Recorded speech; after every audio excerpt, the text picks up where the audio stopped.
বিসমিল্লাহিররহমানিররহিম। তারকনিয়া মাধ্যমিক বিদ্যালয়ের পক্ষ থেকে অনলাইন ক্লাসে সকলকে স্বাগতম। তো আজকের আলোচ্য বিষয় হচ্ছে দশম শ্রেণীর ফিনান্স ও ব্যাংকিং বিষয়ের অর্থের সময়মূল্য চ্যাপ্টার নিয়ে কথা বলবো। আশা করি চেষ্টা করবো যতটুকু সমাধান করার, পরবর্তীতে ধারাবাহিকভাবে এই চ্যাপ্টারটা শেষ করে দেব। তোমরা চেষ্টা করবা প্রতিটা ক্লাস সুন্দরভাবে দেখা এবং বাসায় বুঝে বুঝে একটু বই থেকে আরেকটু প্র্যাকটিস করবা, তাহলে সমস্যাগুলো সমাধান হয়ে যাবে ইনশাআল্লাহ।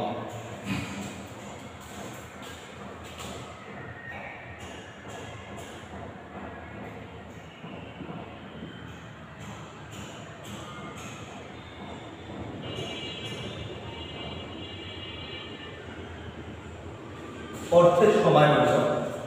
অর্থের সময়মূল্য জিনিসটা কি আমরা দেখব একটু। আগে এইটুকু একটু বোঝার চেষ্টা করি। সময়ের পরিবর্তনের সাথে সাথে অর্থের মূল্যের যে পরিবর্তন হবে তাকে অর্থের সময়মূল্য বলে। সময়ের পরিবর্তনের সাথে সাথে অর্থের মূল্যের যে পরিবর্তন হয় তাকে অর্থের সময়মূল্য বলে। একটু বিষয়টা কেমন দেখি আমরা। অবশ্যই তোমাকে যদি কেউ এখন 1000 টাকা দিতে চাই এবং 5 বছর পরে 1000 টাকা দিতে চাই, হয় আজকে 1000 টাকা নিবা অথবা 5 বছর পরে 1000 টাকা নিবা। তুমি স্বাভাবিকভাবেই আজকেরটা বেশি পছন্দ করবা। কেন? আজকের 1000 টাকা অবশ্যই 5 বছর পরের 1000 টাকা সমান মূল্য বহন করে।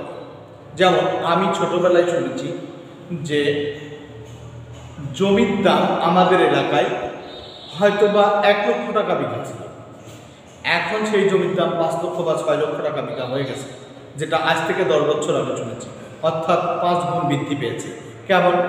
এই যে মূল্য বা মুদ্রাস্ফীতির কারণেই হোক, অথবা সুদের হারের কারণেই হোক, অথবা মানুষের বর্তমান ভোগের যে প্রায়োরিটিটা বা প্রাধান্যটা বেশি দেওয়ার কারণেই হোক, অর্থের বর্তমান সময়ের অর্থটাকে, অর্থাৎ বর্তমানের সময়ের যে টাকাটা পাওয়া যায়, এটাকেই মানুষ সাধারণত বেশি মূল্যায়ন করতে থাকে।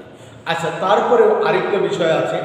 আজকের 1000 টাকা যদি আমি কোনো না কোনো কাজে বিনিয়োগ করতে থাকি, কোনো না কোনো ক্ষেত্রে বিনিয়োগ করতে থাকি, এটা হয়তোবা আগামী 5 বছর পরে 1000 টাকা থাকবে না, আর একটু বেড়ে যেতে পারে বা বেশি হয়ে যাবে। এই জন্যই স্বাভাবিকভাবেই মানুষ সাধারণত অর্থের বর্তমান মূল্যটাই বেশি পছন্দ করে বা বর্তমানে কোনো অর্থটাই বেশি পছন্দ করে থাকে। তো যাই হোক, আমরা এখন অর্থের সময়মূল্য নিয়ে আরেকটু কথা বলি। এটাই হচ্ছে অর্থের আজকের অর্থটা সময়ের পরিবর্তনের সাথে সাথে এর মূল্যটা যে পরিবর্তন হচ্ছে, এটা নিয়ে আমরা আলোচনা করব, আর এটাকেই আমরা বলবো হচ্ছে অর্থের সময়মূল্য। সাধারণত অর্থের সময়মূল্যর পরিবর্তন হয়, মূল্যটা পরিবর্তন হয়ে থাকে সাধারণত সুদের হারের কারণে। অর্থের মূল্যটার পরিবর্তন হয়ে থাকে সাধারণত সুদের হারের কারণে। এই যে সময় পরিবর্তনের সাথে সাথে অর্থের মূল্যটার যে পরিবর্তন হবে, এটা সাধারণত হয়ে থাকে সুদের হারের কারণে। আর এই সুদের হারটা সাধারণত 2 ধরনের হয়ে থাকে।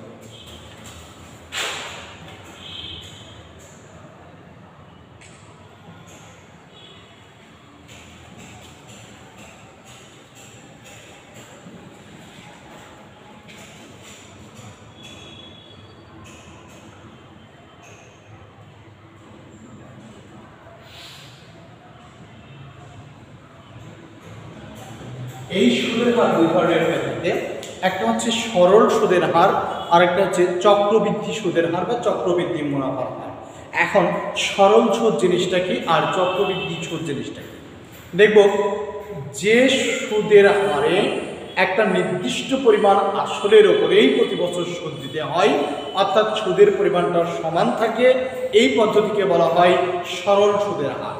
ধরে নাম আজকে 1000 টাকা যদি আমি কাউকে কোথাও বিনিয়োগ করি 10% সুদের হারে, আজকে যদি 1000 টাকা আমি বিনিয়োগ করি 10% সুদের হারে, তাহলে প্রতি বছর এর সুদ হবে 100 টাকা।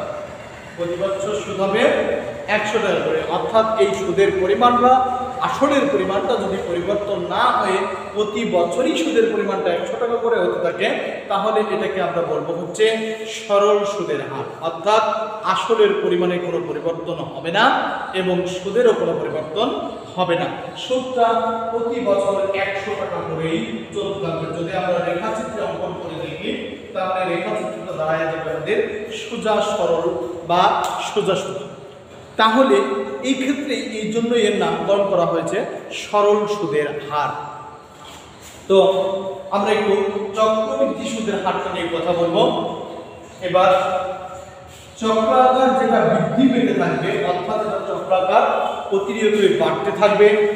যে পদ্ধতিতে সুদ আসলের সাথে যোগ হয়ে পরবর্তী সময়ের আসল হিসেবে গড়তে হয় তাকে চক্রবৃদ্ধি মুনাফার হার পদ্ধতি বলে। অর্থাৎ এখানে আসলটা চেঞ্জ হয়ে যাবে। আবারও বলি, যে পদ্ধতিতে আসলের সাথে সুদ যোগ হয়ে পরবর্তী সময়ের আসল হিসাবে গঠিত হয় তাকে চক্রবৃদ্ধি মুনাফা হার পদ্ধতি বলে। একটু উদাহরণের সাহায্যে আমরা দেখি। ধরে নিলাম প্রথম বছরে কাউকে 1000 টাকা যদি বিনিয়োগ করা যায় কোনো জায়গায় 10% সুদে, তাহলে আমরা 10% করলে সুদ আসলে হচ্ছে 100 টাকা। এখন এটা হচ্ছে প্রথম বছরে আসল ছিল 100 টাকা, সুদের হার ছিল 10% এবং সুদ হলো হচ্ছে 100 টাকা। যদি এই বিনিয়োগটা কন্টিনিউ পরবর্তী বছরে আমরা কন্টিনিউ করতে থাকি, তাহলে দেখি আমাদের দ্বিতীয় বছরে আসল হবে কত? আগের ছিল 1000 টাকা প্লাস 40 বছরের সুদ যোগ হয়ে আসল হয়ে গেল 1100 টাকা। এখন আমরা যদি সুদে বিনিয়োগ করি 10% সুদ হার করি, তাহলে 110। তাহলে আমরা লক্ষ্য করলাম যে চক্রবৃদ্ধি এভাবে চলতে থাকবে। তাহলে চক্রবৃদ্ধির ক্ষেত্রে আমরা বললাম যে প্রথম বছরের আসলের সাথে দ্বিতীয় বছরে ওই প্রথম বছরের প্রাপ্ত সুদ যোগ হয়ে দ্বিতীয় বছরে আসল গঠিত হবে।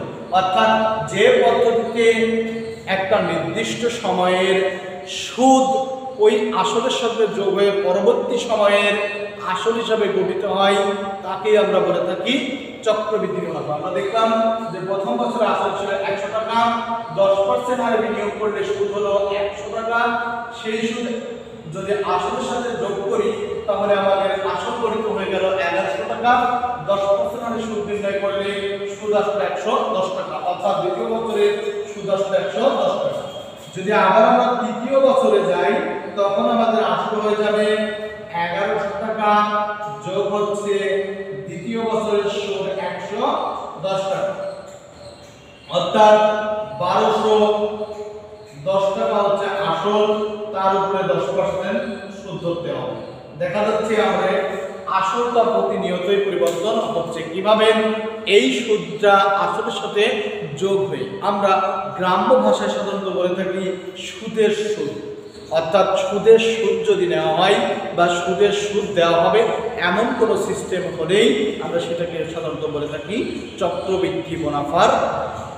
ওকে, তাহলে আমার মনে হয় আমি চক্রবৃদ্ধি মুনাফা এবং সরল সূত্র আলোচনা করতে পেরেছি। বাকিটা তোমরা দেখবে একটু।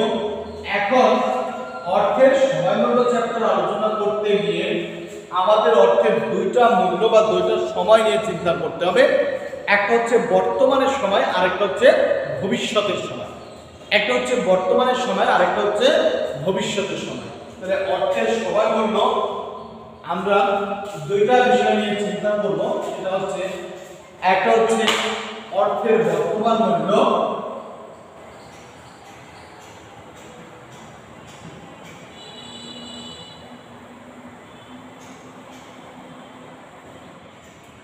দুই হচ্ছে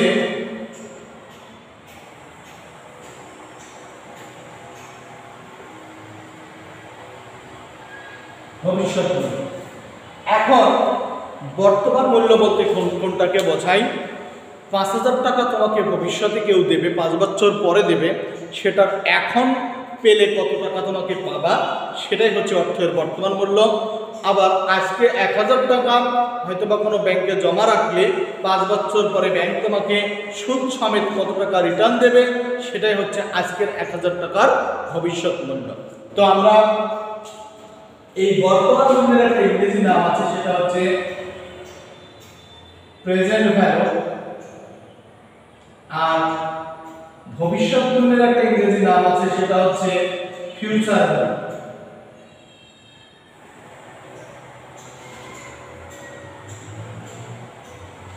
তো আমরা এই প্রেজেন্ট ভ্যালুর সংক্ষিপ্ত রূপ ব্যবহার করতে পারি পিভি, আর ফিউচার ভ্যালুর সংক্ষিপ্ত রূপ ব্যবহার করতে পারি আমরা এফভি।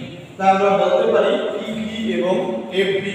পিভি বলতে বলবো আমরা প্রেজেন্ট ভ্যালু বা বর্তমান মূল্য, আর এফভি বলতে বলবো আমরা ভবিষ্যৎ মূল্য বা ফিউচার ভ্যালু। তাহলে এই হচ্ছে বর্তমান মূল্য এবং ভবিষ্যৎ মূল্য সম্পর্কে আমরা বোঝালাম। এখন অর্থের সবাই বললে এই বর্তমান অর্থটাকে, অর্থাৎ বর্তমান মূল্যটাকে যখনই আমরা ভবিষ্যৎ মূল্যে রূপান্তর করব, আবার বলি কথাটা, অর্থের এই বর্তমান অর্থটাকে যদি আমরা কখনো ভবিষ্যৎ মূল্যে রূপান্তর করে থাকি, তখনই সেটা ভবিষ্যৎ মূল্য। অবশ্যই এটা রূপান্তর করতে হলে তোমাকে চক্রবৃদ্ধি মুনাফার হার পদ্ধতিতে বা চক্রবৃদ্ধি মুনাফার হার পদ্ধতিতেই তোমাকে রূপান্তর করতে হবে। তাহলে আমাদের অর্থের বর্তমান মূল্য থেকে ভবিষ্যৎ মূল্য নির্ণয়ের যে সূত্র, সেটা চক্রবৃদ্ধি মুনাফা হার পদ্ধতি, সুদ এবং আসল মিলেটাই যেটা হয়, সেটাই হচ্ছে আমাদের অর্থের বর্তমান মূল্য থেকে ভবিষ্যৎ মূল্য যাওয়ার সূত্র। আবার ভবিষ্যৎ মূল্য থেকে বর্তমান মূল্যতে আসতে হলেও অবশ্যই এই চক্রবৃদ্ধি মুনাফা হার পদ্ধতি সূত্র ব্যবহার করতে হবে। তো আগামী ক্লাসে আমি এই অর্থের সময় মূল্যের সূত্রগুলো নিয়ে কথা বলবো এবং সূত্রগুলো আলোচনা করে দেব, ম্যাথমেটিক্স সমাধান করার চেষ্টা করবো ইনশাআল্লাহ। তো আজকে এ পর্যন্তই। আল্লাহ হাফেজ, সকলকে ধন্যবাদ।